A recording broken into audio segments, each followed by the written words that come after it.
I got a $20 Costco cash card in the mail Nice. today. Nice. Oh yeah, there's this epic story. What epic story? That one.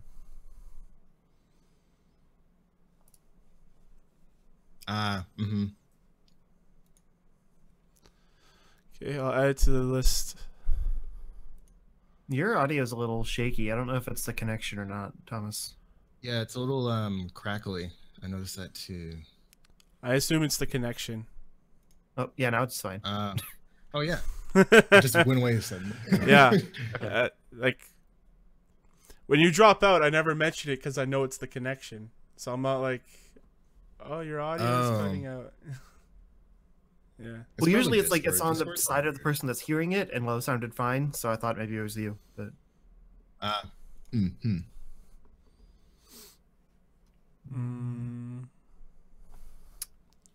looks like that's about it.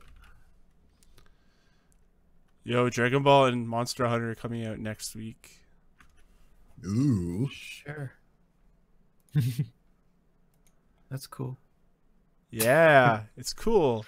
I wish I was more excited for Fighter Z than I am, which is not incredibly. Aw. Like, I'm more excited for other people that are excited about it than I am excited myself. Like, I just want a good Dragon Ball fighting game. This looks like it might be it. What about Budokai? That's like how many years old now? It's still good. Yeah, but the I'm talking Budokai about Tenkaichi- something the Tenkaichi series is pretty good. in the like last 10 years or something. Xenoverse would be better if they'd fix their freaking netcode and servers and shit. Well, it's just not a good game overall, but sure. I had no problem with connecting with a friend of mine a while back. It's always hit or miss for me. People say that about Tekken as well, but like I find that to be way more stable than Street Fighter. Really? Yeah. Huh. Interesting. Yeah, I don't know. I guess it's just like depending on your experience, right? Yeah. With my it doesn't seem like it's that hard to be more stable than Street Fighter though. Damn. Unless they fixed it. I don't know. It's been a while since I played it. Should probably check it out. See if they've done anything. Pastry Boop.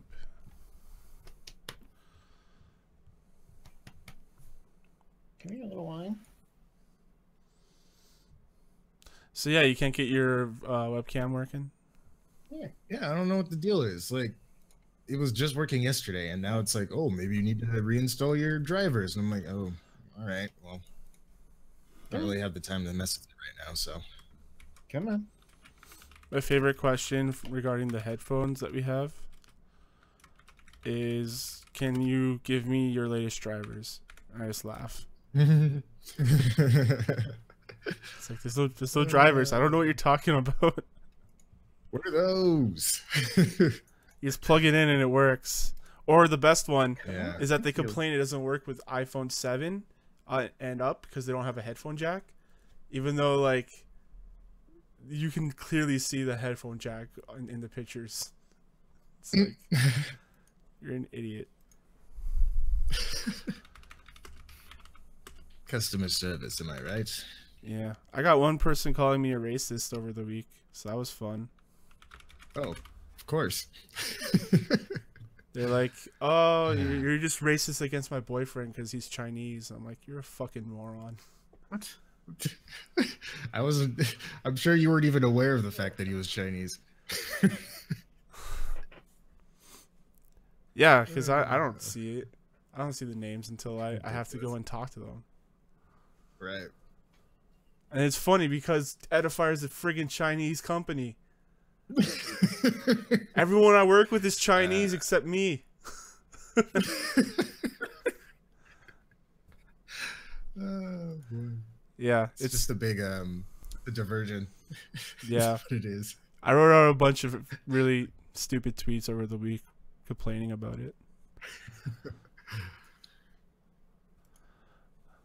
Hello, everyone. Welcome to the Charge Shot Gamescast. Each and every week, friends gather around and talk about the games they've been playing and the shit that's been going on in their lives. This week, we got Justin. Hi. And we got Lo. Hey, how's it going, everybody? So, what has been going on in your life, Lo? Let's start with you. What has been going on in my life? Not a lot, actually. Just been actually mostly just playing around with my audio stuff, my new audio stuff. I just got I got a mixer and a new microphone, so mostly messing around with that. Just trying to come up with ideas for stuff for my YouTube channel, my personal YouTube channel, and then other than that, really just that's it. Just a bunch of brainstorming and stuff like that. Just trying to write scripts, even though I never stick to them. But I mean, yeah, that's pretty much it. Did you want me to talk about games I've been playing, or do we Yeah, wait on that too. Go ahead. Talk about games. Okay. Yeah. Honestly, I haven't been playing too many games either, because All right, great. like- Justin. This is gonna be a short show. Oh man. sorry, I'm boring this week. No, but like seriously, that's it. Okay. Well, I did play. Well, since we were talking a little bit about Dragon Ball a minute before this, but I have been playing a little bit of Xenoverse too, because one of my friends got it. He's like, "Oh, do some PQs with me." I'm like, "Okay." I'm like level 10. He's like, "I'll carry you." I'm like, "Oh, good. My legs are tired anyways." So it's just been mostly that, just getting carried through Xenoverse, and I had gotten fed up with Fortnite because it was just bugs and crap, so I'm just like, screw this. So I ended up playing Orcs Must Die 2 with my brother. And what else? That's it, actually. Yep, that's all I got. Awesome. Justin, hopefully you can supply us with more than 3 minutes of content. Sure. Milk it. Played too much either this week, unless you count Dungeons and Dragons, because that is technically a game. But Monday, like over the last weekend, after we did the podcast, me and Brooke went down to look at some houses and stuff over the weekend, and kind of got into that whole process again. Because like I think last year, I guess like the end of 2016, beginning of 2017, we were kind of looking, but like didn't really have like set jobs. I was still in school. We weren't married yet. Like all this stuff was kind of against us. So we ended up not, seriously looking into anything.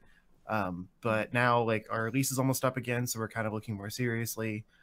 So yeah, that took up a lot of my time, like looking at houses, and then we're like going through like researching, finances or like loan stuff, all that fun adult stuff.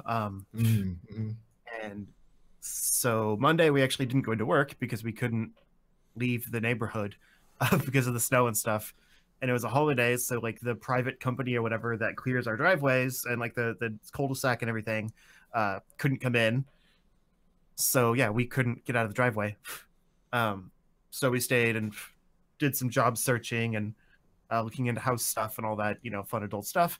And then that night I played D&D for the first time. We did like, I think I mentioned this on the show before, but I started like with a group that I met on Reddit that was wanting to get a game together but needed one more person. So I was like, hey, I need a group. So it's kind of a convenient pairing. Yeah. So we had our first game streamed on one of their YouTube channels, on one of their Twitch channels. And that was a lot of fun. We went for like 3 hours or so, just kind of like the introduction stuff. Like the party meeting my character. There was one guy that didn't get to join us because he was sick, so we're going to introduce his character next week. But yeah, I don't really want to get too much into it because it really was just introductory stuff. I'm playing an evil character, which is kind of fun because I can like antagonize the party a little bit. So it's like, I'm going along with them because we have common goals, but I don't really like them, kind of thing. So it's a fun kind of character to play. Because usually I love everyone, so that's not true at all. But I love most people at least.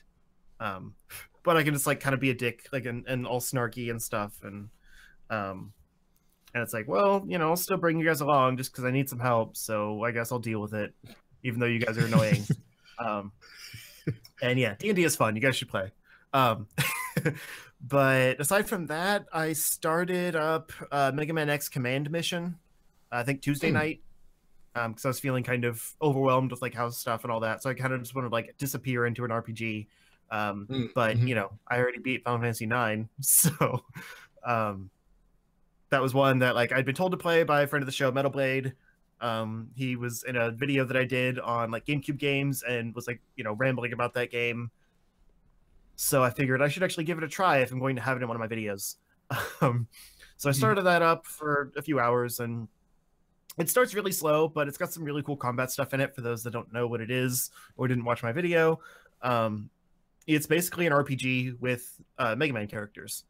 So like you play as like X, Zero, Axel, kind of, ones that have been in the series before. I think Shadow is one that's been in there before, but was never like a playable character. And there's a few new ones like Cinnamon. I can't remember what they all are because I haven't met them yet. But so far, I've just had X and Zero in my party, and they're pretty cool because they kind of use their specialties. Like Mega Man has a charge shot. Zero uses mostly saber moves. But you basically have like your main attack, and then you have two kind of like auxiliary attacks, and then like some kind of power attack. So it's kind of like an action thing, but it's turn-based. So it's like, depending on how much of your power you use on your attack, you like build up a kind of a percentage meter that you can put towards more powerful attacks. So like you might start with, let's say 25% for the first attack. If you don't use all that 25, you'll go up another 25% your next turn. So you might end up with like, 30 or 40 or something. So like if you have a auxiliary attack that does like 25%, and you get 25% back, you're going to keep, obviously evening out. But if you kind of store it up for a little while, you can use like a power attack, like X's charge shot, for example, and use like all of your power on that. So you can do like 100% power charge shot and just like wreck everyone, but you have to wait a few turns to do that. So there's some really interesting mechanics there. And each person also has just like a kind of a special ability aside from that. Like Zero's is like a series of button inputs, kind of like your monk class, if you think of like Final Fantasy VI or something. So you do the different button inputs and, unleash like a combo attack after you've finished up the time. On the main map, you can kind of like, you run around, obviously randomized battles. You can like dash through different things to get kind of like treasure chests, but they're like kind of crystals that you dash through and activate. There's like power-ups, all that kind of stuff. You have like kind of like Mega Man Battle Network, where you have like slots that you put things into for upgrades. And yeah, it's really interesting. There's a lot of depth to it, and I actually like it quite a bit. The story is pretty generic so far. It's like you find like you're on a mission and you find out that like 8 robot masters and like 4 like superior creatures or whatever they're called have been unleashed by whatever evil organization. So it's like, okay, so this is an RPG version of a Mega Man game. Like you have to fight 8 robot masters, go after the the higher up things that are in charge of the robot masters, and then probably take out Sigma at the end, most likely. But it doesn't have to be inspired. It's Mega Man. Yeah, so I'm glad I'm finally getting into that.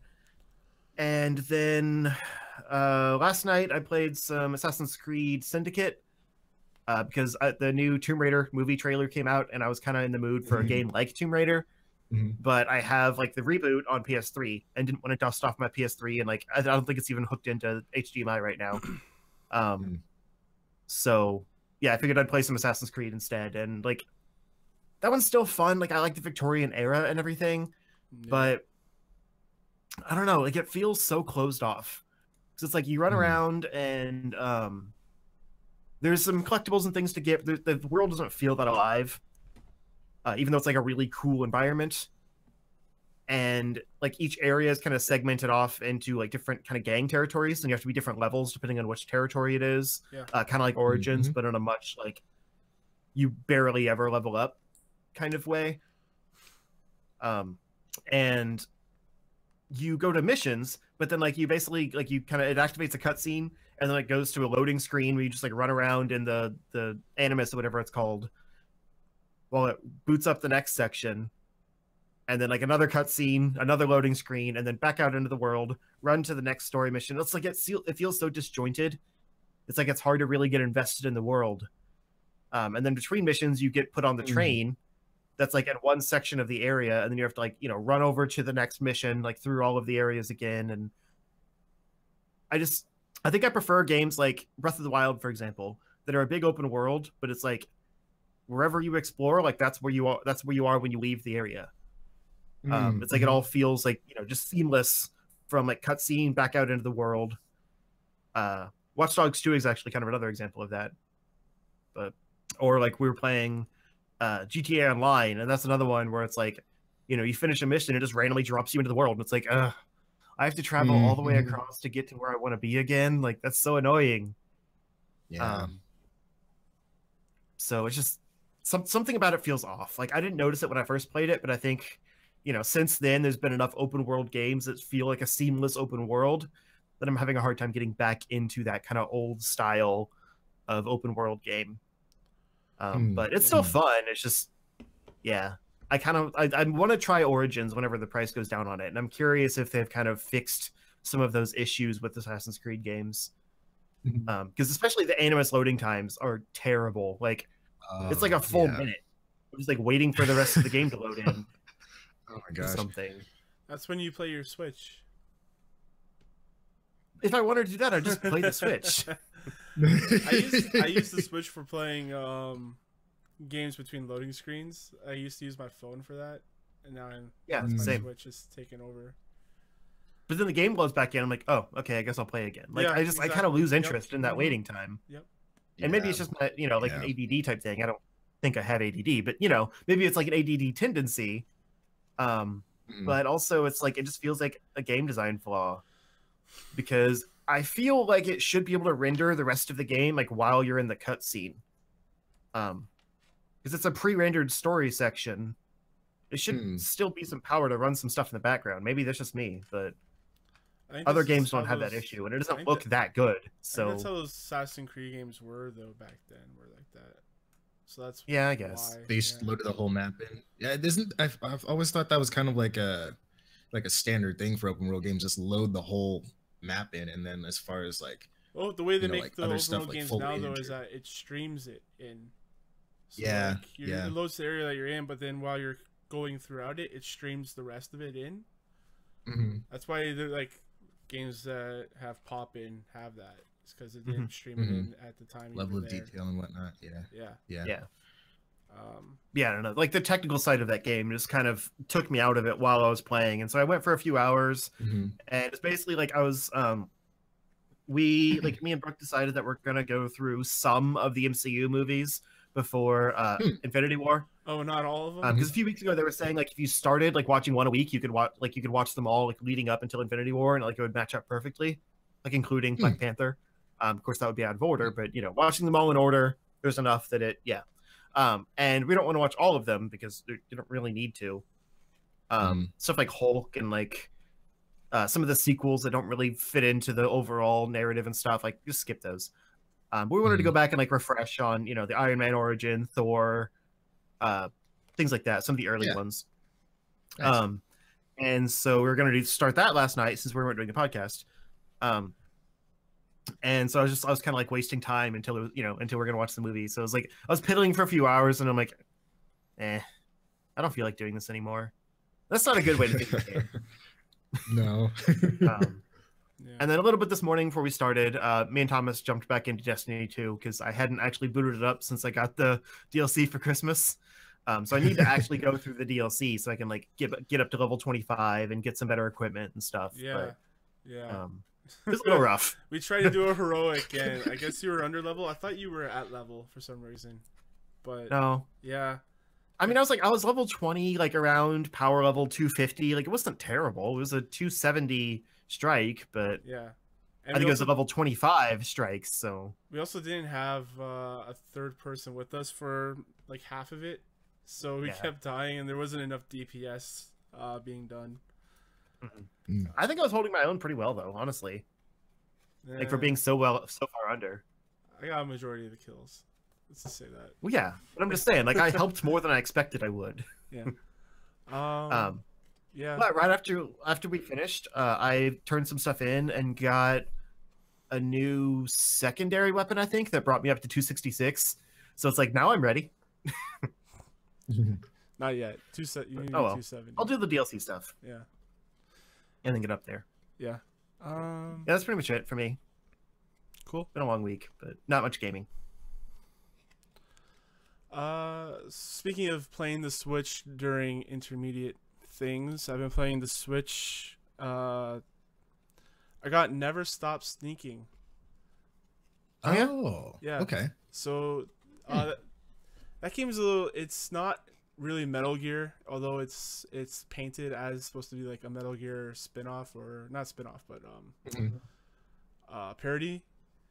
But it's more of like you're completing a level just by running through it. Like you don't use any other button but the analog stick. Like that's all you ever use is the stick. Weird. And it's a stealth game, so you're essentially what you're doing is you're running up behind dudes, killing them. You're avoiding cameras, and you want to clear the level and gain as much currency as possible to upgrade your base, so you can do more missions and collect more people. It's like a run-based game, like an arcade run-based game.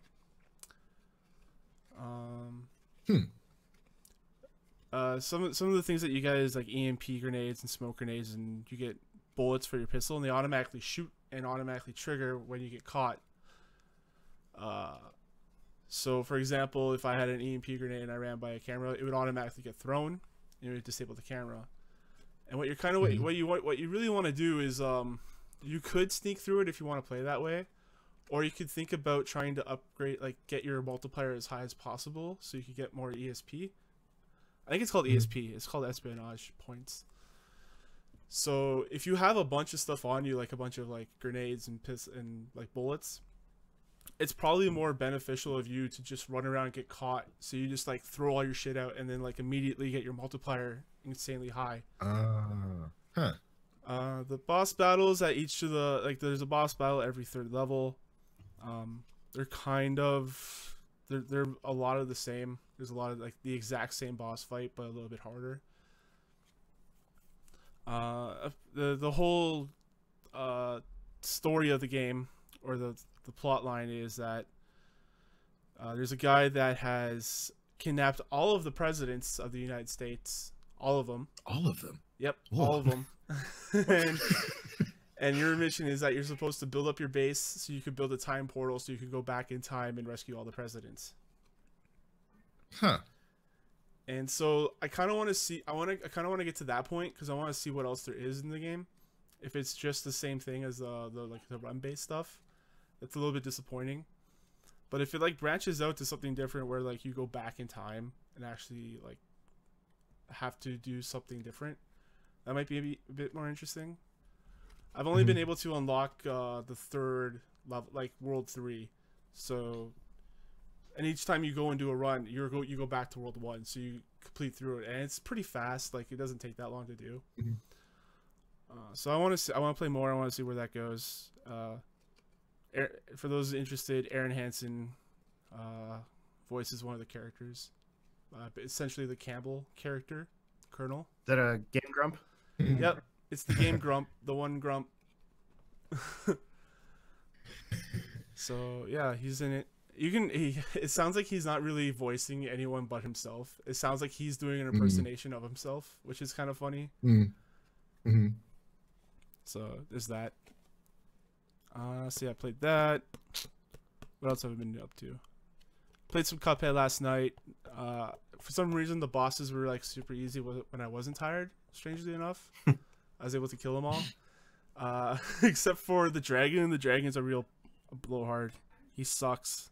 So I've been screwing around with like different tactics, like different weapons that you can use, and I finally found one that kind of gets me to the end consistently. I just need to kill him. I've been playing a lot of Tekken 7 over this past week. A lot more than I thought I would. Like a friend of mine, I got him a copy of the game for PC because he's a fighting game tryhard. And so Good old tryhards. yeah, yeah, man, Tekken's a lot of fun. Like I'm surprised that I'm gravitating towards Tekken amongst all the other fighting games that we have together to play. I think it's just because I like the customization of Tekken a lot more than the other ones. There's a lot more that you can like unlock, and there's actually a game mode just specifically for unlocking. Oh, nice.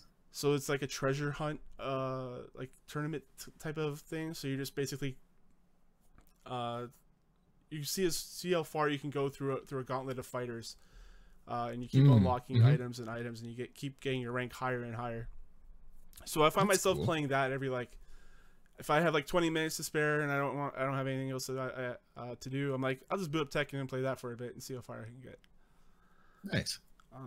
Each character you have to like advance them, like they have different rankings. So like say you get so far with one character and you hit a wall and you're like, I can't get any farther. You can just go to another one and keep going through. So that's kind of fun. That's cool. The one character that I've really been taking to is King, and I really didn't think that I would be a King fighter. Yeah, I did. That's all you, dude. Yeah, I know, right? Like I didn't like. I don't know the cast of Tekken characters all that well. So like when I found out all of his moves were basically like professional wrestling moves, I was like, oh hell yeah, this is my guy. Like. So whenever I'm fighting with my friend, right, like if I do like a specific wrestling move, I'll yell it out just because it's so much fun. Of course. And there was a one like I'm not really good at fighting games at all. I don't know the mechanics of any of them really, other than like you can do grapples and punches and kicks. Like that's literally the only thing I know about them. So I actually freaked the fuck out when I did like a counter grapple move. So he went to like he went to go punch me. And then I counter grappled him and I grabbed his arm and I broke it. And I was like, oh my God, what the fuck? How the hell did I do that? I don't know. This is in here. So like, yeah, like it's so much fun. And I think you guys met Chris before, but like he's super fun to play with because he gets really into the game he plays. And so like we kind of like role play at a point where we're just like yelling at each other and just like he goes, oh, you're too dangerous, I must take you down. And I'm like, oh. Like it's so much fun. Like I said it on Twitter, like it felt like I was a kid at my cousin's place, like playing video games again, playing with him with Tekken. Nice. Like, oh man, it's so much fun. Like I can't wait till we play again. I always really like Tekken. Yeah, Tekken's cool. I'm surprised that you're so into it because I feel like it's one of the more technical fighting games just because there's just so much mixing up you can do as far as combos and stuff. But well, like I'm at the point right now where like I'm starting to branch out a little bit more. I've got the basics down where like the back punch and the forward punches, and I'm starting to learn like the upper punches now and stuff. Another character that I've been playing a lot is Steve, and he's a boxer, so he doesn't have any kick moves. All he does is punching. So like that's super fun to figure out, like the dodges and he does like a dodge too, right? Like an active dodge or something like that. Yeah, like he has two dodge buttons instead of kicks. That guy's really interesting. I always was never really that good with him, but I always liked the concept, the idea of that kind of character. Yeah, it's super cool. I dressed my king in a Bullet Club shirt because of course. Of course. Yeah, like it's super fun. I haven't played it online too much, other than just with my friend. If when I do play online, I just get my ass beat because I'm shitty. But you know, try hards, man. It's fun. Like yeah, like I guess at this point there's probably not a lot of new people. It's probably a lot of professionals, or at least semi-pros. But yeah, Tekken's That's one thing. It's hella fun. Nice. That's one thing about fighting games. I feel like there's like a really like narrow window to like get in and get good. Otherwise, you're gonna get left behind. Yeah. You know, so it's cool that you're into this one though. Yeah, man. Like it's so much fun. I really do think that treasure hunt mode is like the key for getting me into it. Because it's something. Tekken always had really interesting game modes. Yeah, because it's something I can play like on my own. I don't have to have someone else, and I also feel challenged by it, and I also feel good when I rank up. I just lightly touched the story mode, Story mode for Tekken is always weird. Yeah. I was playing It's so as like weird. the kid of Heihachi. I can't remember his name, but like he was actually like a little child right now, and so you're trying to beat up Heihachi while you're a child, and he just like brushes off your kicks. It's like a tutorial mode, and he just like kicks your ass and throws you in a volcano. Oh yeah. Yeah, Man, that was rough. That was so rough, dude. yeah. So yeah, Tekken's been Dad a of lot the of year. fun. Yeah, Dad of the Year. But yeah, Tekken's a lot of fun. I tried playing Mass Effect Andromeda still for some reason. I don't know why. It's just, I guess it's the Mass Effect nerd in me. But Has it improved? no, not at all. Like I booted it up last night. I was gonna like, all right, I'll try out some more Andromeda, and like my character couldn't move at all, but you could hear the moving sounds. And I was like, this is like, like Yeah. I wonder if Use they- your kill me. End my suffering, please. For as much work as they put into it after the fact, I feel like it's definitely not enough. That sucks. That's really unfortunate. Yeah. So yeah, that's all I've been playing. So quick report. It's kind of funny. Like that's all I played. I already said that. But over the weekend, my brother was also looking at houses, so I brought my copy of Skyrim for Switch over to him because he never played it, and I haven't really had time to really get into it. So I was like, maybe you can get into this a little more than I can right now. And like he's been reporting on like his first time playing Skyrim, which is cute because it's like a 10-year-old game. It's awesome, And he's in his though. 30s. Like really, we played a lot of the same games growing up and stuff. So like I got out into other stuff and he didn't. He just kind of stayed with Nintendo. So like he got an Xbox One on his own, but never didn't do a lot of the back catalogs. So now with the Switch, he's getting some of these games that are like re-releases. But yeah, he played Dragon Age Inquisition when it came out, and like just fell in love with that game. Like I think he played through the whole thing like probably 40-50 hours or so. Wow. And then started a new game. And then Zelda came out and he got super into that, like over 100 hours into that world. Like he just likes it. Oh, and he also beat Stardew Valley, like 3 years of Stardew Valley in like 3 weeks or something like that. So he really likes getting into big, like, very like mechanic heavy games. So figured, hey, Skyrim, it's perfect. Yeah. And I guess he started it this morning and was saying that, let me kind of go back. He's saying I'm not sure about Skyrim yet. It's not as addictive to me as others, and have already hit one instance of it not saving and having to redo a dungeon, and it crashed just a few hours ago. I also had to switch to third person because first was almost nauseating. Like reports from a 10-year-old game being re-released and it's still glitchy. I just think that's funny. And then I kind of went through it with him a little bit. I guess he was like just in the first dungeon and it already crashed, which isn't a good start. And he said, I feel like it'll be more fun after I level up, but the beginning seems slow, whereas games like Dragon Age are almost the opposite, where like as you get more overpowered, it's like there's nothing really to do anymore. Or maybe it's just that the maps and wayfinding aren't as well done, which I definitely agree with. It shows its age a little bit. I mean, he's played those games that were influenced by Skyrim, which improved on it. So right, exactly. So it's kind of interesting to hear, like play the newer games first and then go back to Skyrim and be like, I don't really like that. And it kind of reminds me of people that like will love like a modern entry, like Breath of the Wild, for example. I wonder what Zelda is, and like go back to some of the old ones and like, ugh, this game sucks. Like, imagine someone that like started with Breath of the Wild and is like told, what other Zelda game should I look at, and like goes back to Ocarina of Time or something. I feel like that game wouldn't have aged well. No. So I've always found that kind of curious, especially with these re-releases where it's like it is a new game, quote unquote, but they haven't really fixed a lot of the awkward old things in it. But, yeah. Question. I told him he should get into Fallout too, because I feel like Fallout works with that engine a little bit better, being a shooter and all. The melee combat in Skyrim is definitely the weakest part about it. I have a question. It's Zelda related. Speaking of Ocarina of Time, have you revisited Ocarina of Time recently at any point? And if so, like what were your? How did you feel about it? I mean, I revisit those games all the time. Like I've played Majora's Mask usually once every year or two, and I still love that game. But I played both of the 3DS entries, which are like kind of updated versions of Ocarina of Time and Majora's Mask. They fixed some of the controls and some of like the awkwardness of the progression and stuff. And they're definitely better than the original versions are.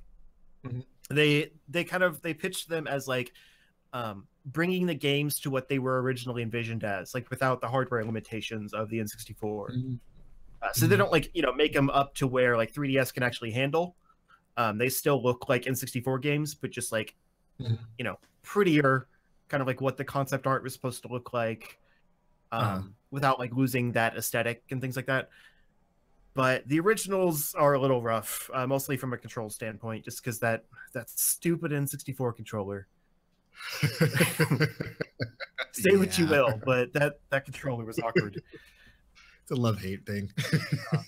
Yeah, and the menus are a little awkward because, like, limited buttons to map things to. Like the 3DS uses the touchscreen, so you have, I think, like the X and Y for your buttons, and then you also have two touchscreen ones that you can just like tap on the touchscreen to switch over to, which is really nice in things like the Bongo Bongo fight, because like that's basically like a big kind of ghost monster that like beats on the ground. And you essentially need to have like the hover boots on so that when he beats on the ground, like you stay hovering and aren't like, thrown off. Your bow to shoot the eyes that are in his hands, I believe.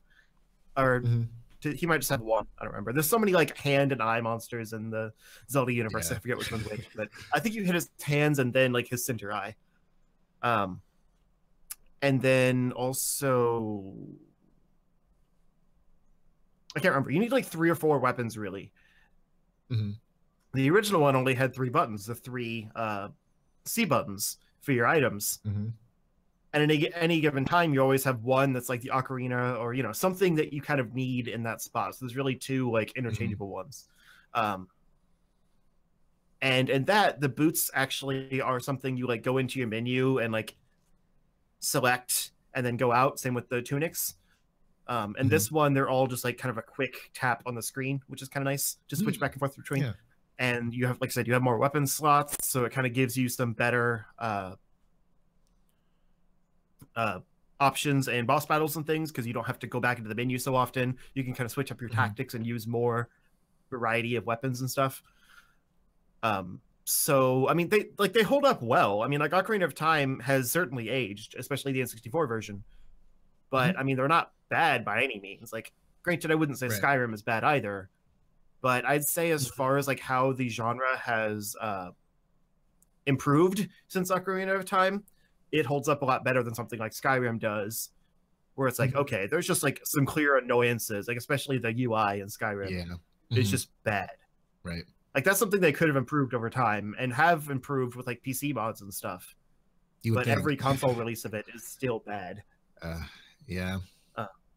Whereas like Zelda, it's a little clunky because you're like toggling between like 3 or 4 different screens in the menu, but it's not that bad. Really, the only time you have to go to any of the others is like if you want to check your map, or like remember what an ocarina tune is, because it's like a screen you go to and like it plays the like do do do and like so you can see what what buttons you need to hit. But if you memorize those, you don't really have to go to that one. You just have to go to the inventory screen to switch things out. So it's not terrible, but it definitely hasn't aged super well. I'd say the 3DS version of Majora's Mask is way more improved than the 3DS version of Ocarina of Time. Just because Majora's Mask had a lot more technical stuff in there that didn't quite work back in the day. Like all the side quests you have to track and things like that were not very easy to keep track of in the N64 version. They drastically improved the Bomber's Notebook and the 3DS version. And also just help you keep track of quests in other ways and things like that. And then just quality of life improvements and like the way the masks work. Like I said, there's still more buttons, so you can have more masks equipped at any given time and stuff. Like, kind of beside the point, but yeah, if you look back at like I think Link to the Past honestly hasn't aged as well as people think it has. That wasn't my favorite game in the first place, but a lot of those dungeon layouts and like unnecessary items you get, and just the world map itself isn't even that great. Like traversing that world doesn't feel very fun. And then like the entire Dark World is garbage. I don't see why people like the Dark World in that game. I never like. Even if I try to replay it, I'll replay the first 3 dungeons and then get to the Dark World and be like, I think I'm done. Because there's like 2 good dungeons in that game. Like that, I don't know. I don't see why it's the most beloved game or most beloved Zelda game for a lot of people. I don't get it. But then again, my favorite's Majora's Mask, and a lot of people don't think that one's the best. So maybe I'm just weird. But yeah, it's kind of fun to like look back at old games that you love sometimes and like, are they still great? Yeah. I don't know if you guys can think of any examples like that. But... Let's see. No, not really. I mean, well, like sometimes every once in a while I'll go back and play like Kingdom Hearts 2 or something like that. Because I remember the first time playing through that game, I was like, oh yeah, this game's rad. And then I was like, then I played through it again, I'm like, oh, okay. Yeah, this game's all right. It's really like, clunky. I'm not, yeah. Like, I'm not gonna like go all the way through this again. I'll just like, hop in and beat up some enemies, and that's about it. Like, Yeah. Wait, I remember Thomas streaming them. Like, was that your first time playing them? Right? Yeah. And you're just like, this controls like crap. Yeah, and the voice acting is awful, and the story's bad. Voice acting's okay. We gotta find the keyhole. That was a solid Goofy. Thank you. Yuck. Nice. That was one of my first voices, actually. Goofy. Yeah. Not bad. Yeah, those games suck. They're bad. Yeah, the Disney thing is like the only like thing there for people. Yeah, I mean, even with Skyrim, like I don't even like play it to play it anymore. I play it to take screenshots now. I don't tend to play a lot of older games. Like I usually stay current. When I do go back, it's usually games that I have an interest in. Like Earthbound doesn't hold up as a game anymore. Like as like a playing game. There's still cool things in it, but like if you go back now, it's tough because it's just a straight up just mash A button. There's skills involved, but like most of the time you're just mashing A.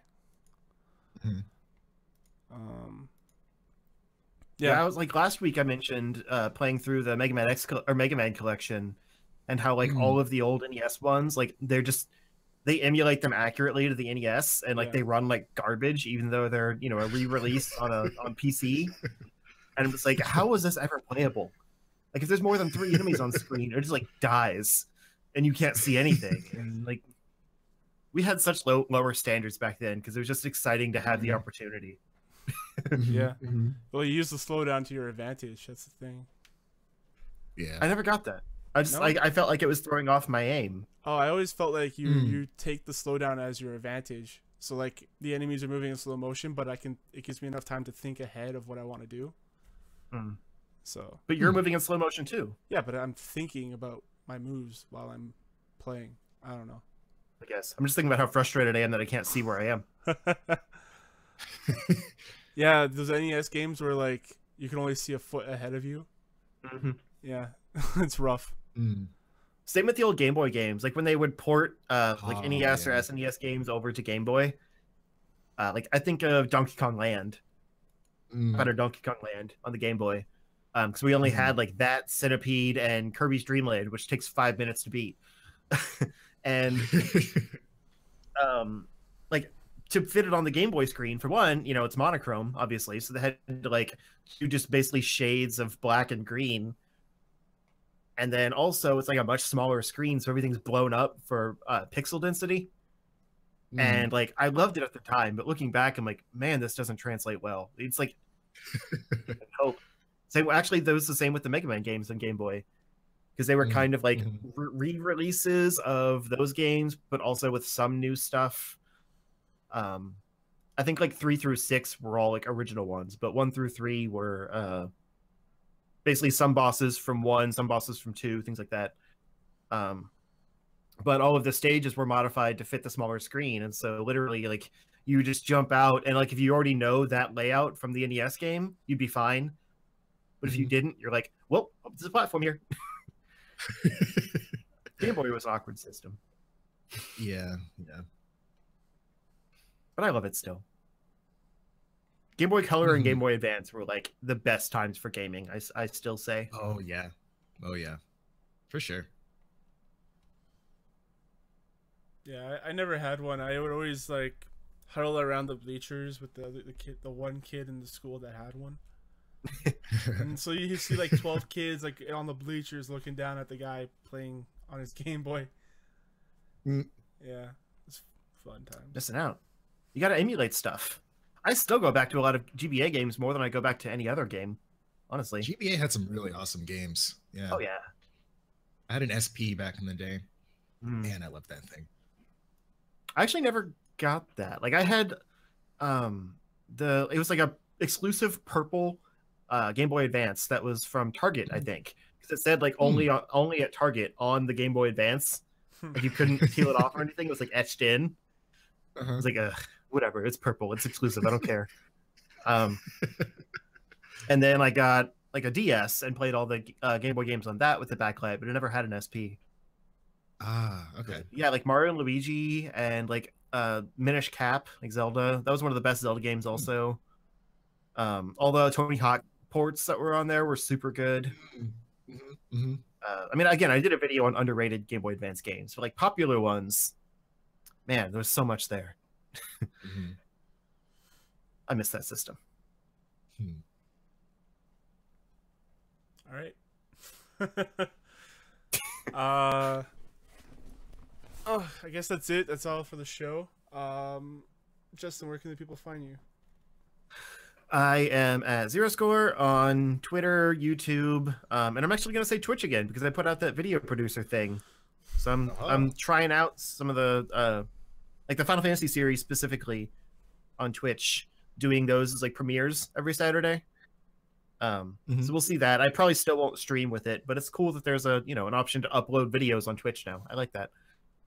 And then also, if you like D&D, check out the D&D streams that we do on Monday nights at 6 p.m.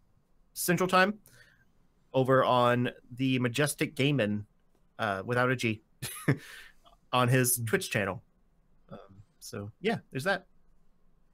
Low. You can find me on Twitter at Near the Hero, N3R0 THEH3R0. You can also find me on YouTube, Near the Hero, all with letters.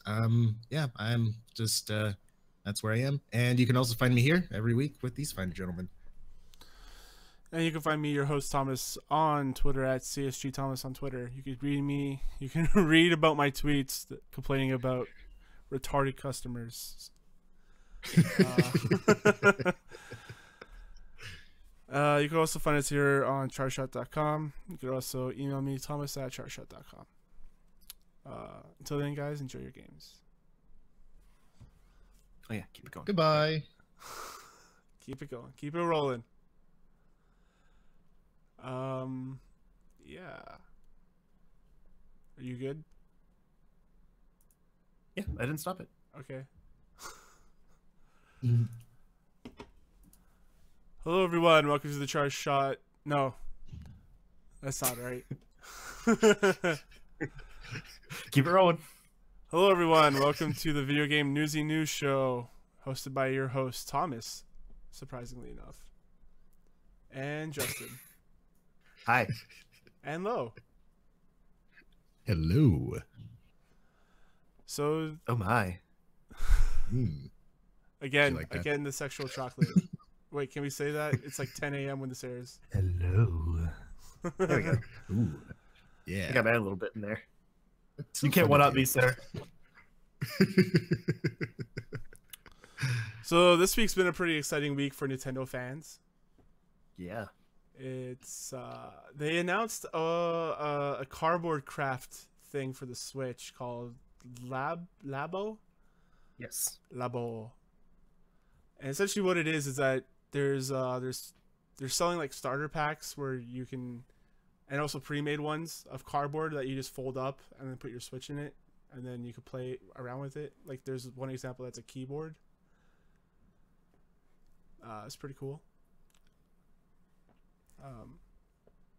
These are actually like, they're not for everyone for sure. And I found it funny that everyone was online like, why is Nintendo doing stupid stuff like this? It's like they said the announcement was for kids and kids at heart. If it's not for you, don't call it stupid. It's just not for you. Right. But like, it's a really cool idea. Like just in general, I respect the ingenuity of this, and like, I feel like only Nintendo would come up with something this crazy, but also this cool.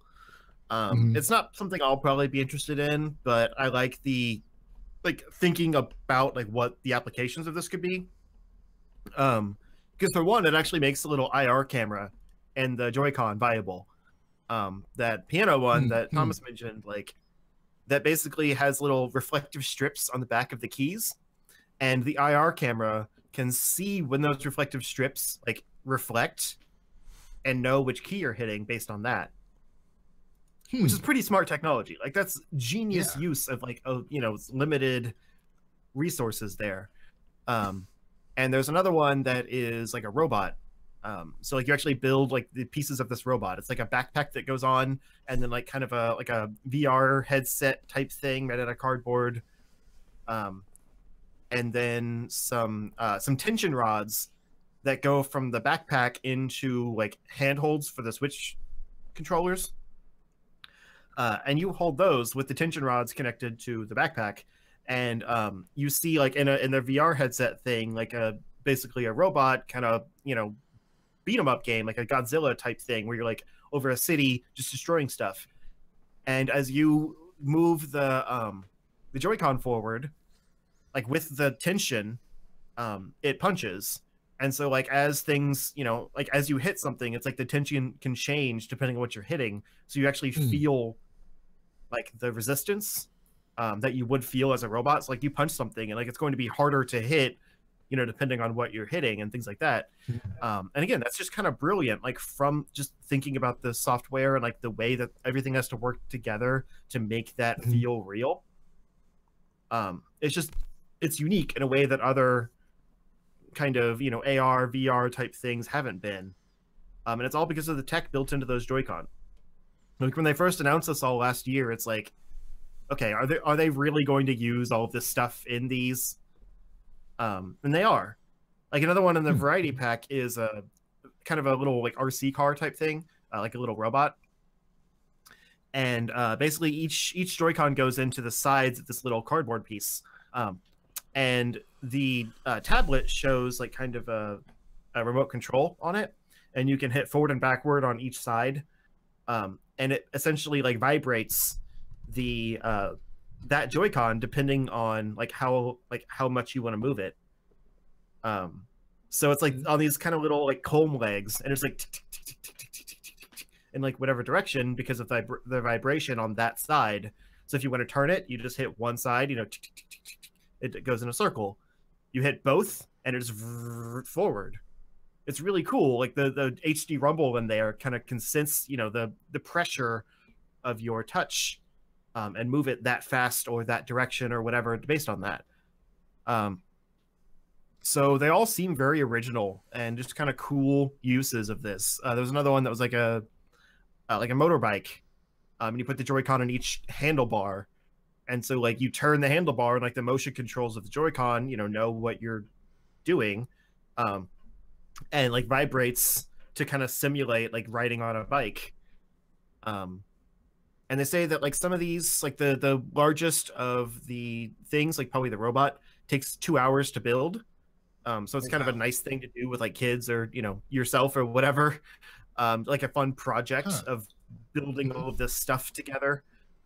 Corrugated cardboard, so it probably won't be super flimsy.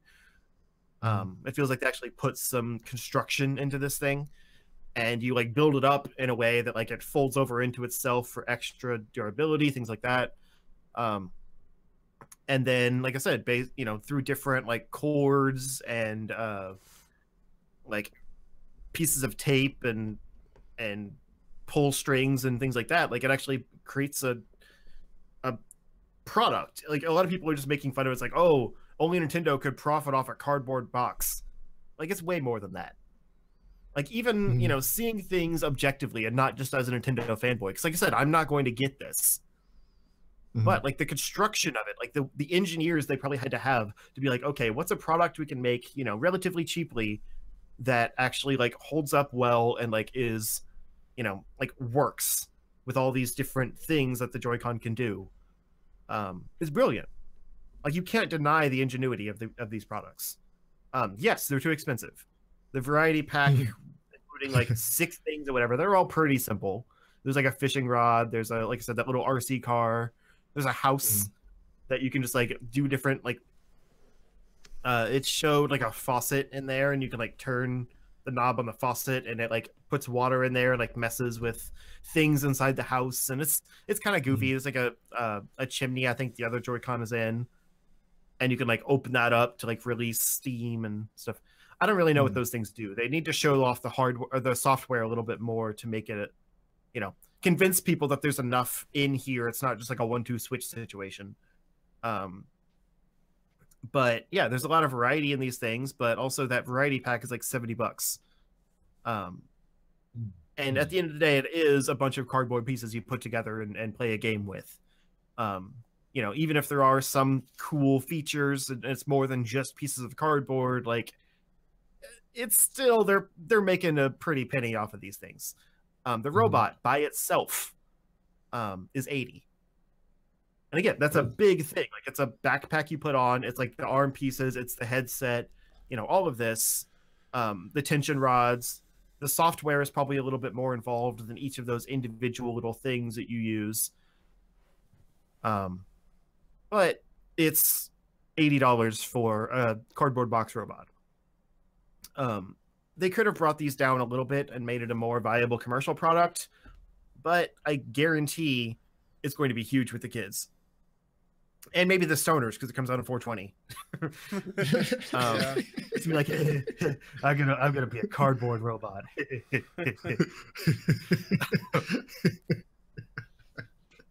But yeah, that's what's it's cool. Like what? I was just making fun of your stoner voice. Oh, I don't know. I'm in Missouri. We don't have legal weed. Dude, I'm like bored. There you go. The guy in Vegas gets it. Originally from California, ladies and gentlemen. That's where that came from. That too. So. True. Yeah, both are legal. So.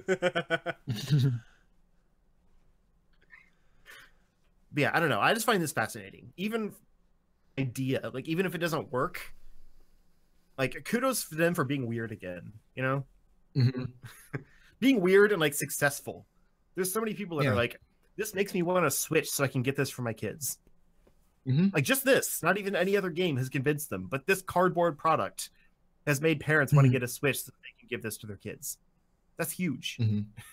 Yeah, I like weird ideas. Yeah, and my brother was texting me after he saw this, and he's like the possibilities are endless with this thing. It's genius, and like it actually made us want to think of a video idea of like other Labo products that they could put out in the future, like expansions of this essentially. And so I might like start writing out some ideas and coming up with that, like to put out around the time that it debuts. Like put out a video like around 420 that's like 5 more Labo products that Nintendo could come up with. That could be fun to make up ideas for. Yeah. But yeah, I don't know. I find it really cool. Also, like the things like when you've built them together, they're called Toy-Con, which is just fantastic. Someone deserved a raise for that. Do you think the Toy-Con is going to be at Toy-Con this year? Is that a thing? Yeah, it's a thing in like Mississauga here. It's called Toy-Con. Mississauga? Mississauga. It's a town in Mississauga. Yes. No, it's not. You made that up. No, that's where my uncle lives. My uncle from Nintendo. Um, Your uncle doesn't exist. I think so. As soon as I saw this video, I just had those flashbacks to when they had those things where you're supposed to build stuff out of cardboard, and I always hated those things because it would never work out like the way I wanted it to. Like it would always build out to be really crappy cardboard pieces. Mm-hmm. You ever played with those things before? No, I made my own boxes at my home. Oh, Same here. Yeah. I don't know, at school, like they would give us these things, and you're supposed to like craft it together with the cardboard pieces, and I would always get so frustrated and just throw the thing against the wall and be done with it. But when they do the science behind it, though, like when they took off that pad on that backpack, and you see the things moving and the strings and all that, that stuff looks cool. Yeah, that's what I'm saying. Like, actual, there's way more to it than just like cardboard pieces. Yeah, the actual engineering integrity there is like it's pretty great. I think it's good for kids. I don't really care about it, but I think it'll be fun. I'm curious to see how it does. Like, I want to see it in action when it comes out. Yeah, that's my main thing. Yeah, same here. Yeah, but I am a little bit worried because like when they first announced Amiibo, like before those came out, 3 years ago or whatever. They all looked way better in the announcement trailer, and then like they finally came out and like they showed the first run of them, and there were all the defects in them and like some paint issues, and like the quality was not up to where the prototypes were when they were announced. And I'm worried that this is going to be a similar situation where they look really cool and then it's just cardboard. Like, it's not like a nice like corrugated like high quality cardboard. It's like they figure to save money they'll do lower quality cardboard and then they fall apart. But also Amiibo got better after that first run, and now they're pretty much the quality that they originally showed them off at. So who knows? But yeah, it was a surprise for sure. All right. Lo, you don't have anything else to say? No, I think it looks cool. Right. This is just coming from someone who used to just build all kinds of random crap out of cardboard boxes, though. So same. Yeah, I don't think I was ever into the cardboard box phase. Never built anything with cardboard. I remember my brother and I made a big TV once and pretended we were news anchors inside it. That was fun. That's awesome. I feel like I've seen pictures of that, but I'm not sure if you've shared that or not. I can't remember. No, I don't think there's pictures of it. Okay. There is a picture of I don't know if it was cardboard actually. My mom, like I said, it might have been cardboard, but it might not have been, in like a little kind of like homemade cubicle, and she was on the phone and she was like 6 years old. And now like she's been like a essentially an office manager at an office for like 20 years, and it's like, okay, you were always meant to be this person. But I can't remember if that was cardboard or not. It might have just been like a little toy set. But that's the only thing I can think of like that. We didn't have a lot of pictures when I was a kid. Moving on, we got some Fable news. So there's actually been a rumor floating around that there's going to be a new Fable game coming in the future. Now there's reports coming out that a new Fable game is in production by Playground Games. And Playground Games are the studio behind Forza Horizon. So it'll look pretty. Yeah, so it looked pretty interesting. I need to get back into Forza. I stopped when I got to the Outback area. So yeah, it's kind of just rumor and speculation right now that they're working on a new Fable game, which I would be into playing a new Fable game. Although it's going to be weird that a new Fable game is coming out when Lionhead Studios got shut down like 2 years ago. Yeah. I thought it was sooner than that. It was 2016. Huh, okay. Yeah. Time moves fast, man. Yeah. 1 year feels like 6 months now. Well, to be fair, if it was the end of 2016, then it would be just over a year. But I don't remember when it happened.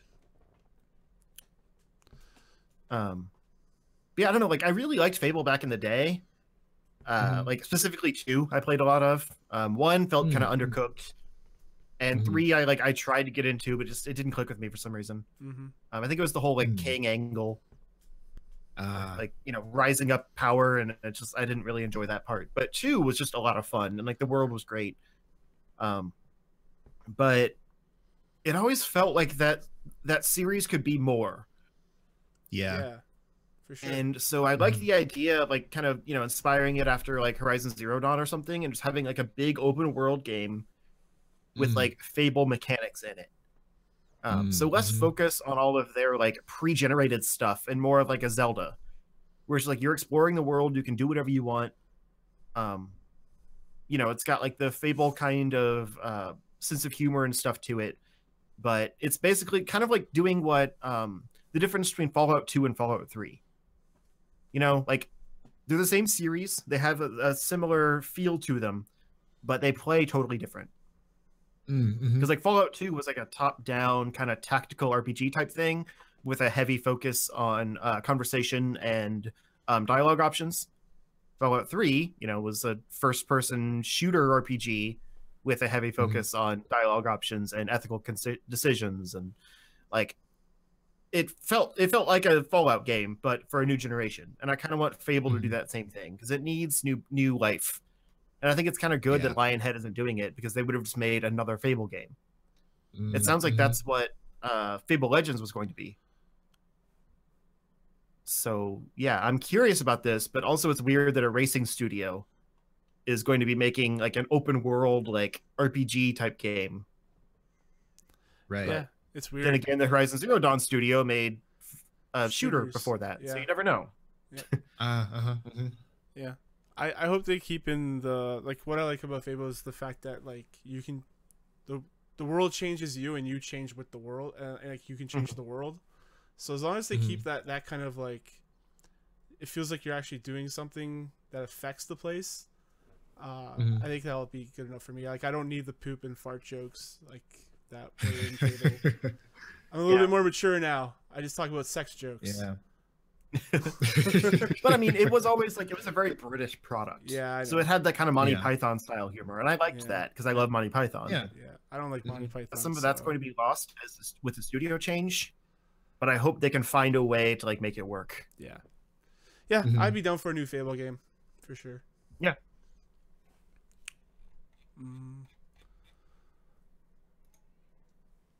Lo, any final thoughts? No, I'm just because I remember just playing Fable back in the day, and I just to go along with what Justin was saying, I always felt like there could be more to it. And I just remember like just reading articles and stuff, and I was like, oh yeah, it's gonna be awesome. And then like it just didn't really meet my expectations in certain areas. So I mean, I feel like this is a great opportunity to just take this IP and just kind of take a fresh new look. And yeah, I'm hoping that we get like this open world kind of like just really, it's just this open world that's like actually alive, and just like you were saying, like that you actually have direct influence over it. It can influence you as well. So yeah, I'm curious. I'm definitely want to follow this for sure.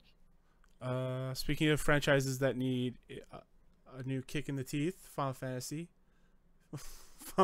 15. Another kick in the teeth, I think you mean. Yeah. Final Fantasy 15 is getting their, what is it, Royal Edition? Yeah. For the Xbox One, PS4, and PC release is coming in March 6th. This is such a mess. What? Like, yeah, it's. I don't have any opinions on it really, other than that this thing is coming out. Well, just to kind of explain what it is, it's like basically they had the base game that came out. What was it? Almost a year and a half ago, I think, into 2016. Yeah. Okay. And then they had a season pass worth of content, which was the character specific episodes for the different party, and then the multiplayer expansion, and all of that already came out. And then they were supposed to essentially like fill in content that was missing, like that they just didn't have time to finish developing, because there was like pushback of, if you don't get this game out by the end, by the end of 2016, it's just not going to come out. And so I guess towards the end of the game, I never beat it because I kind of got bored of it, honestly. But by the end of the game, there's like whole sections where it's like you take a train through like an area and you can see that it's all mapped out, but it's just empty. Yep. So it's like they just didn't have time to fill in that area, so you just drive through it essentially, and then go on to the end of the game. and it feels disjointed. Mm. Like there's a noticeable like lack of content in that part. And so now this Royal Edition is coming out, and it's filling in 2 new areas, which are those places that you just passed over in the regular game. And fill in some of this missing story content that was just like passed over in that with like a cutscene that says like, oh yeah, this is also happening. Move on. In a very like linear section that felt like it was just like, okay, we have to do this without giving you access to everything. And yeah, there's a few new like royal arms in there, like kind of those side cave sections, like the side quests, and a bit more story stuff and things like that. But this is coming out as its own version of the game, like essentially the complete edition at $50. If you want to upgrade your original version, which would be, you know, the regular version of the game plus the season pass, which you paid $20 for, to get this royal pack, quote unquote, for your game. But anyone that just wants to get the royal edition that has all of that stuff in it for $50 can, if you never bought the game originally. The Windows version, which is the regular game, I believe it includes the DLC, maybe. It doesn't say what the Windows edition includes. But yeah, if you want that, it does not include the Royal Edition, the Royal Pack. So you can buy the Windows edition for $50 plus the Royal Pack on Windows and get everything. Or you can buy the Royal Edition of the game on PS4 or Xbox One. It's a mess. Like, what is even going on with this game anymore? And by now, I feel like most people have checked out, because if they already beat the game and didn't have that content, it's like, what are they going to go back for? That's just video games now. Like, it's been like that for the last 10 years, 5 years. This one feels like Recore levels of egregious, but Recore was a bad game, whereas this was actually pretty good. So I feel like people are more willing to forgive it. But it's the same thing. It's like crucial content which was like stripped from the game before release, and now they're putting that in there in a new version. It's the same thing expecting with Horizon. You to buy it again. It's like Horizon came out without the DLC, but now you can get it for cheaper, and the base game. Yeah, but was Horizon a complete game without it? Sure. Like, Final Fantasy 15 was like a quote-unquote complete game. It was missing crucial story elements at the end.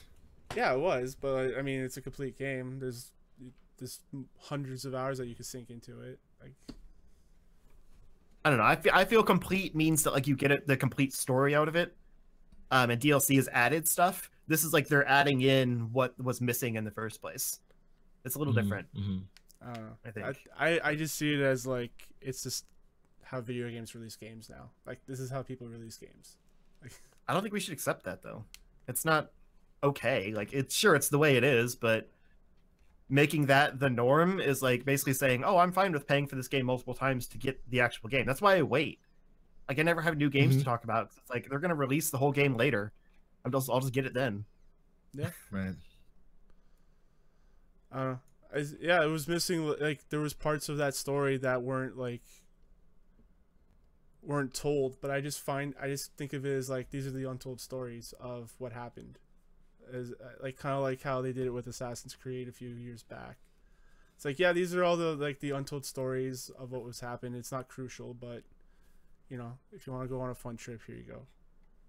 I guess.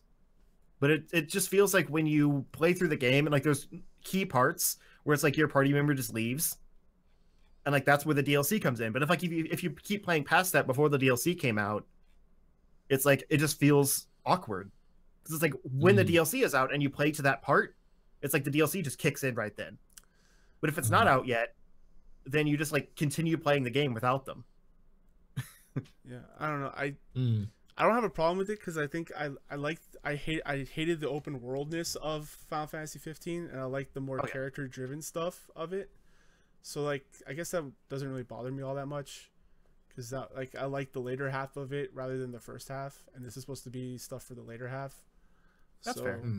I couldn't even get to the later half, so I didn't like. I have the season pass, and I kind of want to play the multiplayer mode sometime, but I couldn't get to the point where like all this DLC would take place, so I never got to it. Yeah, the first half, like, I I was playing it for a while, and I was like, I hate all of this. Let me just. I hear it becomes a different game, like halfway through. So let me just get halfway through this bullshit. Yeah.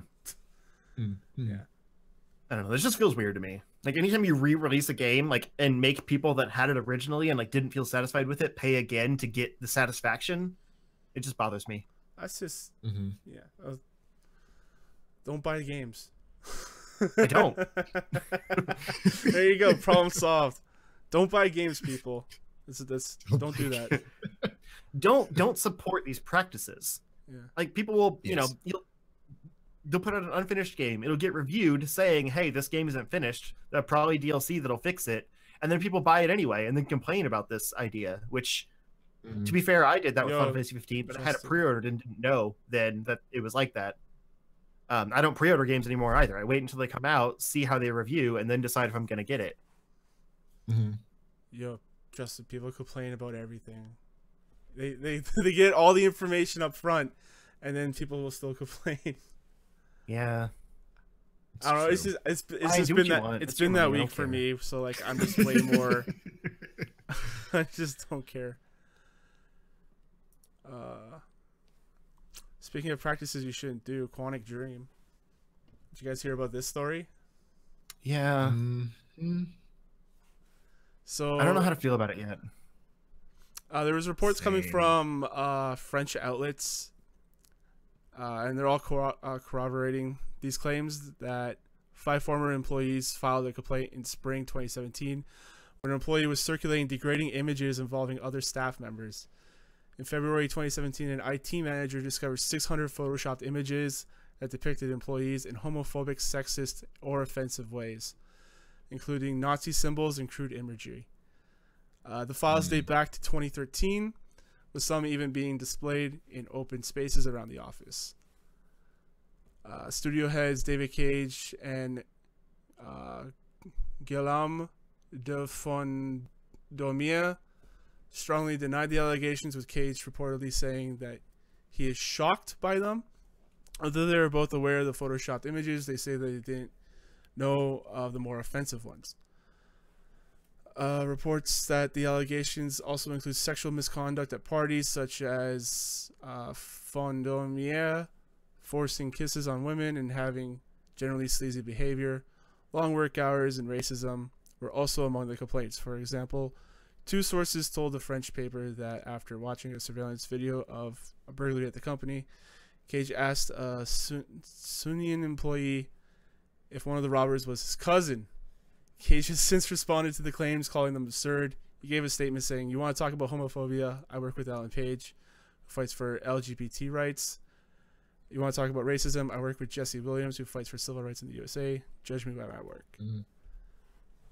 Hey guys, I have a black friend. Oh, yeah, that's exactly how I feel about that. My best friend is black. That statement right there, that's no, I don't like stuff like that. It's I'm not blank, I have a blank. Yeah. I mean, I get what he means, because he's saying I have a working relationship with these people, so clearly I can't hate the way they are. But it doesn't mean that you don't have those tendencies still. Like, you can accidentally say things and not realize that you're saying them, because people won't speak up about it because it's embarrassing to have to say that. It's like, hey, dude, you're kind of being racist or sexist or whatever. Especially when he's like the head of the studio. Cage, who is notoriously like, you know, rude about being confronted.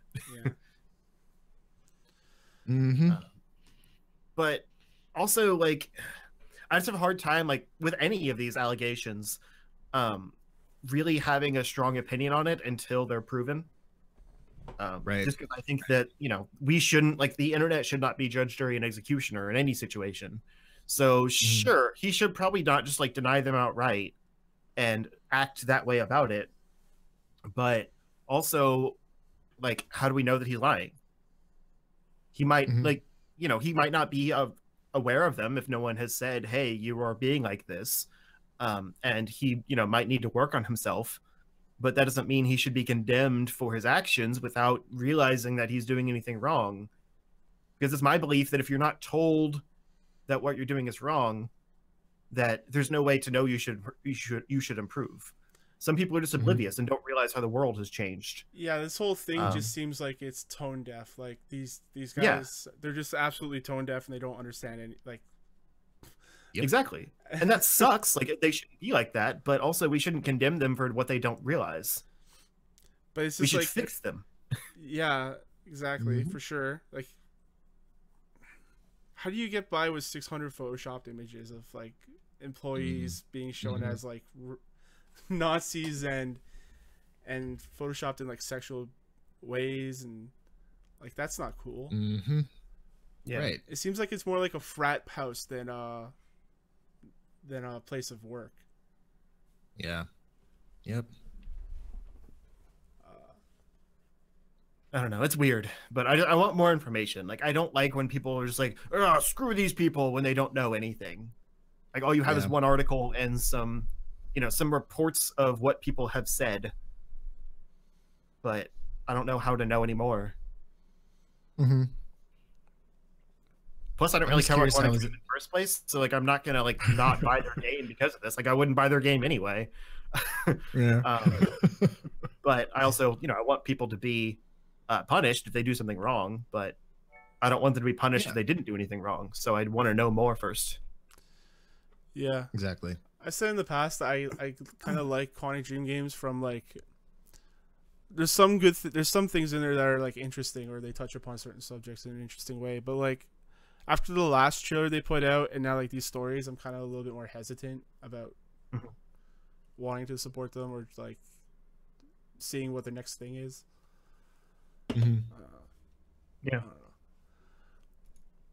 What I do want to see next though is 2 Point Hospital. So last week we had like a rumor that there might be a new Theme Hospital game, and now 2 Point has come out with a trailer for their spiritual successor to Theme Hospital, 2 Point Hospital. So I'm looking forward to it.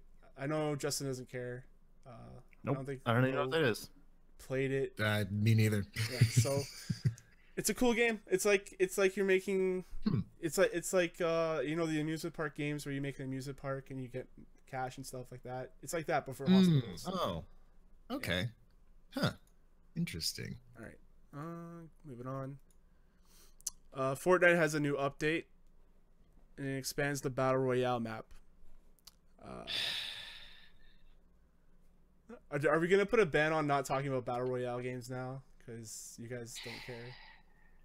I'm just gonna sigh deeply every time. I mean, if there's something interesting, then sure. But this is just like, hey, cool. There's new stuff on the map in a game that is really popular. All right. Like that wouldn't normally make news. You know what I mean? Yeah. I put it in here because Fortnite. Let's see what else. Oh, but you missed the other Fortnite news. Sure. Okay, we can move right into the other Fortnite news. And that's Epic Games is getting rid of Paragon. Oh no, wait, they're slowing Paragon development. They're probably getting rid of Paragon. And probably. What's Paragon again? I don't remember. Is that a MOBA? Yeah. Yeah. Okay, it's a MOBA. It's like a MOBA with a really and it's really hard to get into.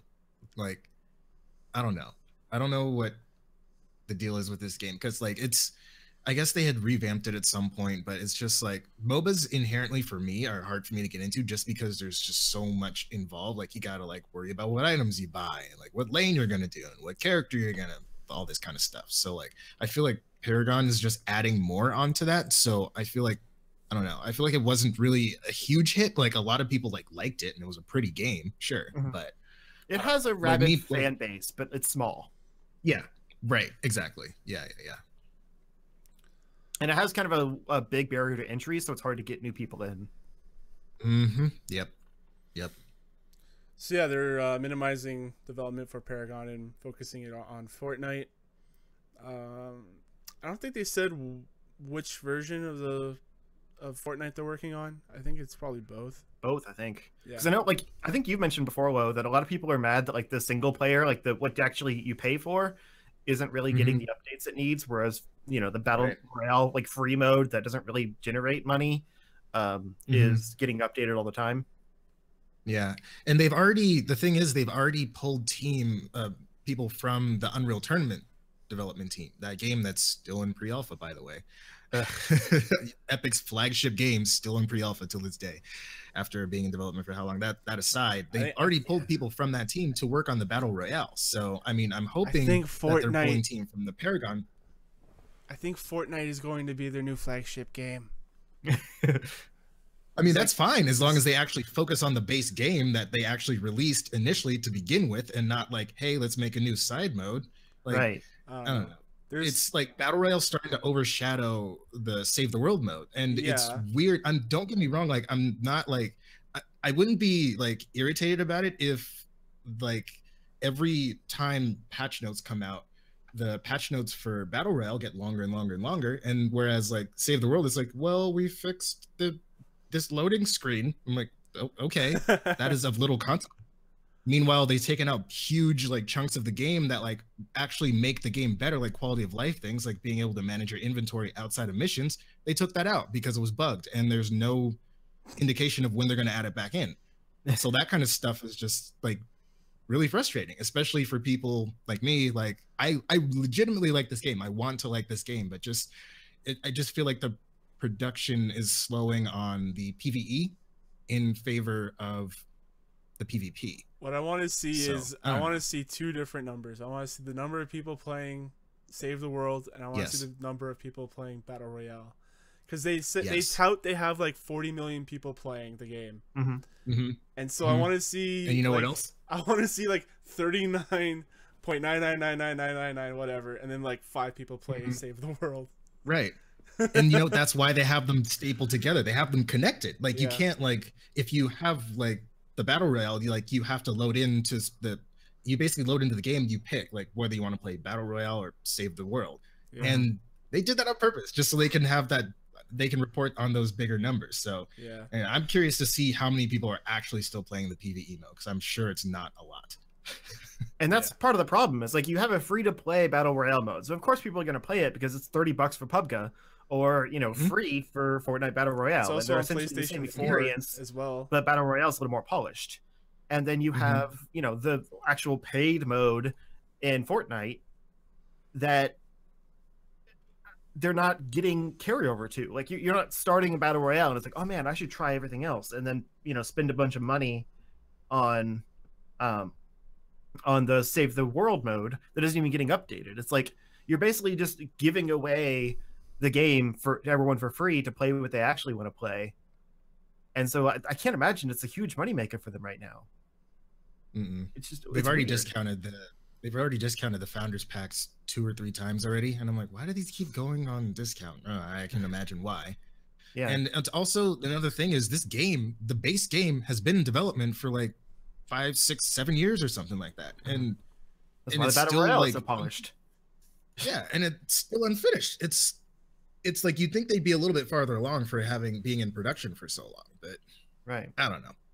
I don't see, like, I'm not liking the direction that it's going in, and that's why I'm like kind of like falling away from the game until there's something that gets updated of note. At this point, like even like it's to the point to where if you're playing the PvE mode and if like another player joins you, like your frame rate tanks like massively, and there's no reason for stuff like that. So it's just like, you think they would like work on these things like that are like actual like affect the gameplay that keep people interested in the game, but I don't know. I'm curious to see where they go with this, because I don't know, it's just, it doesn't seem like they have much interest in the base game anymore, and there's more about just trying to make as much money as they can with the Battle Royale, which sucks, but I don't know, that's the way it goes sometimes. Yeah, I see them adding monetization elements into the Battle Royale mode and just like kind of quietly sunsetting the PvE, and then making like a free-to-play Battle Royale that you can put money into. Because I don't think it has monetization in it right now, does it?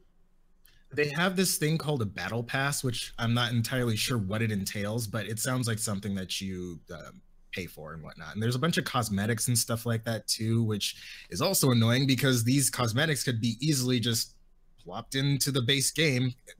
So it's just, but for some reason they're not. So I don't know. Cool. We'll have to see. Shadow Complex too, and I'm never gonna get that. So, right? That was such a cool game. I know. What is People Can Fly working on now? I don't remember. I don't know. I just know that game is like published by Epic, so I figured it was. Yeah, it was Like published by there. Epic, Mhm. made by People Can Fly. Oh, okay. Mhm. Maybe they are making one then, because So that wouldn't be affected by the Epic teams. I think they. I thought I heard rumblings about Shadow Complex 2 from them, but I don't know. Man, They that'd need be to. so cool. Yeah, because it got that re-release that made it look a little better, but Mm-hmm. it's still pretty dated. I mean, that's the Yeah. problem with using 3D instead of 2D. Is like you have less control over how good it can look. Right.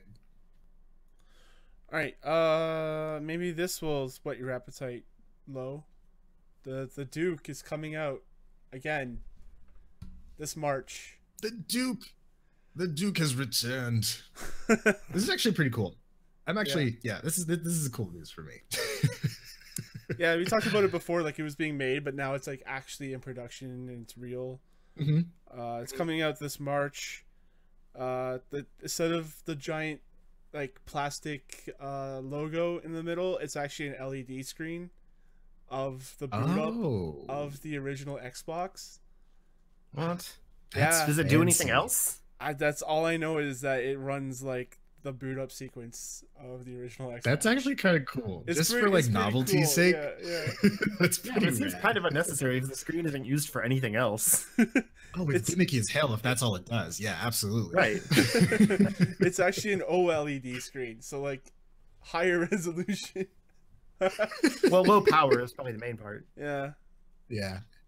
It's gonna be launching for $70 though, so that's kind of sucks. But I Mhm. mean, like a regular controller costs about that much here.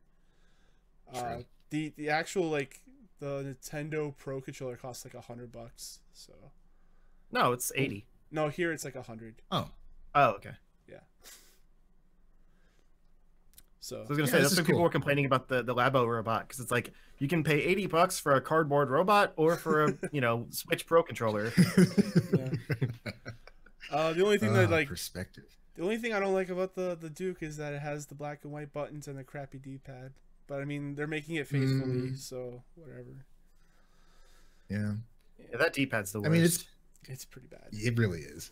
It's kind of cool though, because like I remember like back in the day, I felt like I was the only kid on my block that like actually liked that original controller. Oh, it's too big. With me, Mr. Big Paws over here. I'm like, what are you guys talking about? I'm comfortable. Like it's like holding two Perfect. potatoes in my hands. This is made just for me. And then the S came out. I'm like, this is like still cool, I guess. But What is this? A baby's my old toy? controller for babies? So yeah. well, yeah, I want a that's cool, video. though. Like, I want you to get a Switch just so you can put out a video of trying to use the Joy-Con. Oh boy, those things will disappear in my hands. Yeah, they're like the size of your Yeah. thumb. Yeah. It's funny that too, because like it's like the Switch is really the only like console that I'm actually contemplating actually getting because like just all the games, the indie stuff that's come out, just all the Nintendo yeah. IPs that are just being revived and stuff like that. And it's just I mean, the Pro controller feels great. Like, you'd have no problems with that. I'd probably end I up just getting wanna one see you of hold those, the if Joy-Con. anything. Yeah. If you like I think we've said before on this podcast, if you have a powerful PC, the only other console out there that's like worth looking at is a Switch, because usually Sony's like their first party games usually come to PC. Mhm. So, Mhm. the only ones I can think of is like Uncharted. And then Xbox, they screwed themselves over by like everything that's an Xbox exclusive is also on PC. But I mean that's the direction they're going in. So I know. I'm fine with it. I'm just saying it's like no wonder they're Right. not, selling a bunch of Xboxes. Mhm. let's see, what else do we have here? Scrolling through the news items. Quick mention of We Happy Few. That's coming out this year, summer 2018. It was delayed from earlier in the year to summer, so that's what they're aiming for, is the release date. So I might jump I back honestly into thought that one game since had already it's- come out and been forgotten. It's too. it's still early Cool. access. So Oh, jeez. It's Is not early it's not access even been in development hell? I guess it's been well. You want to talk about development hell? DayZ is still like early access. So. What? Oh yeah. Unless it finally released last year, but I remember it was always in early access. I'm not even sure Let's anymore. see. Far Cry 2 and Driver San Francisco is coming to back compat for the Xbox. Last news Far Cry story, 2, I huh? think, unless you guys want to correct me, is that Fox is working on a new Alien shooter. Oh. Uh-huh. So Yeah. The There- terrible headline story. So there's like a subdivision of Fox called Fox Next Games. It was formed last year, and they acquired Bay Area game developer Cold Iron Studios, which will now work on a new game based on the Alien franchise. It's going to be a shooter for consoles and PC. So Cold Iron Studios is actually a new studio. They were founded in 2015 by former members of Cryptic, the guys who made Neverwinter and City of Heroes. So yeah, there's really not a lot of news other than that they're just making another Alien game, and it's gonna be a shooter. I kind of wish it was like the team that made Alien Isolation making a sequel, because that game was really well received, and they were like the only ones to get it right. So who knows if another studio can do that? Yeah. But- Usually when you put Alien in a shooter, it's not really that great. Mm-hmm. Yeah. The only thing that I can think about that was negative for Alien Isolation was it was a bit too long. Should have ended like 10 hours earlier. Yeah. But, yeah, Alien Isolation is probably the best Alien game we've got in the last few years. So that's it. Actually, real quick, there's one more small thing. There were a bunch of PlayStation like mascot type character figurines announced that look like they're kind of targeting the amiibo audience. Oh boy. They're going to be they're like kind of more they're smaller, like more finely detailed figures that are coming out from ThinkGeek. They're going to be exclusive to GameStop. There's things like Kratos, like new Kratos. I can't imagine a character that I would want to get from a PlayStation game. Right, there's nothing that special, but Like they have kind of list interesting. list them off, and pieces. They're like- I'll see if I can find one. Yeah. Well, first of all, they have interesting bases. They're kind of like plus signs. So I wonder if they're supposed to like kind of go together somehow or do something. But as far as I know, they're just figures. They're like $10 each, so they can't do that much. Yeah, Kratos, the Bloodborne Hunter, whatever that thing's name is. Okay. Crash Bandicoot, which actually does look pretty cool, I'll admit. Sackboy, Nope. Parappa, Heihachi, the Wipeout car. Okay.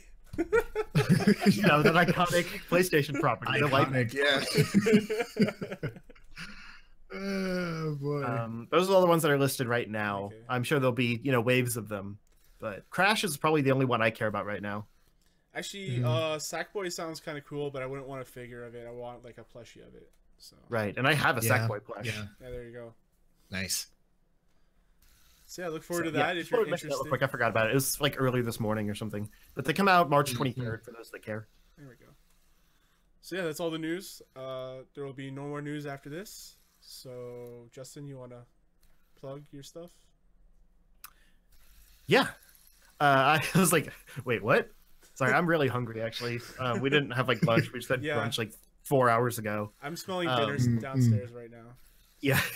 I am at Zero Score on Twitter, YouTube, and now again Twitch. They have their video producer program. I'm putting some videos on there. Still not really streaming, but check out some of the same stuff that's on YouTube there. I'm planning on doing like weekly premieres of the Final Fantasy episodes, so people can like show up live in the chat and talk about the episode while it's happening. So that's kind of fun, like something I can't do on YouTube. And then Yeah. Also, I play D&D every week, but I already plugged that. I won't do it again. Okay.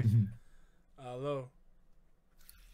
Y'all can find me on Twitter at Near the Hero, N3R0 THEH3R0. You can also find me on YouTube, Near the Hero, all with letters. And as always, you can find me here every week with these fine gentlemen. And you can also find me, your host Thomas, on Twitter, CSG Thomas. You can also check us out at charshot.com. You can also email me, thomas@charshot.com. I also do random streams on twitch.tv/Thomas Reese. That's my name. I'm kind of just playing Tekken recently. Just, I'm bad at it, but I hope the fighting game community doesn't roast me alive. Until then, guys, enjoy your games. Toodles. Toodles. I really said that. Yes, you did. It's recorded. Hopefully. Brilliant. Toodles my noodles. Toodles.